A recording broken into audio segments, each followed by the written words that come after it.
जी हाँ यही रखी ना कर मैं फिर नाल खड़ा ना हाजी एक गाल ते दसा जी औरत मेहनती होंदी है या जवान मेहनती होंदे औरत मेहनती होंदी है। किवें औरत मेहनती होंदी जवान मेहनत ज्यादा नहीं करेंदा मैं साबित करे ना किवें साबित करे थे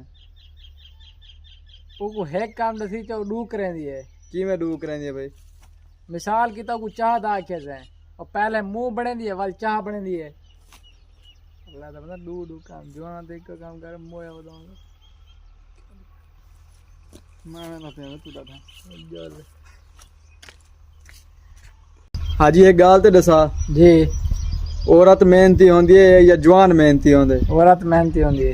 किवें औरत मेहनती होंदी जवान मेहनत ज्यादा नहीं करेंदा मैं साबित करे ना किवें साबित करे थे वो एक काम दसी चो डू करेंदी है। किवें डू करेंदी है भाई मिसाल की तो चाह दा आखे से और पहले मुंह बनेंदी है वाल चाह बनेंदी है।